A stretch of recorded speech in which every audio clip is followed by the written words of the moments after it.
আসসালামু আলাইকুম, সবাই কেমন আছেন? আশা করি ভালো আছেন। সন্ধ্যার নাস্তা বানাবো। এখানে আমি মুরগির গোশত নিছি। এখন দিয়ে দেবো একটু আদা বাটা, একটু রসুন বাটা, একটু জিরা বাটা, সামান্য পরিমাণ হলুদ, ঝালের জন্য একটু মরিচের গুঁড়া, দিয়ে দেবো একটু হাফ চামচ কর্নফ্লাওয়ার, একটু সয়া সস, একটু বেশি পড়ে গেছে আমারটা।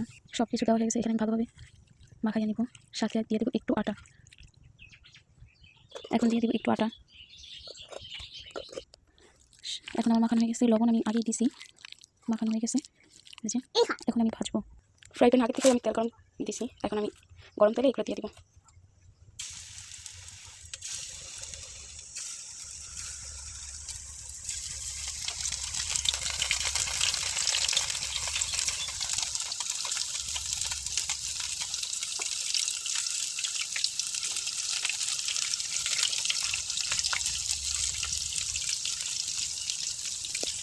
এখন আমার এগুলো ভাজা হয়ে গেছে, উঠে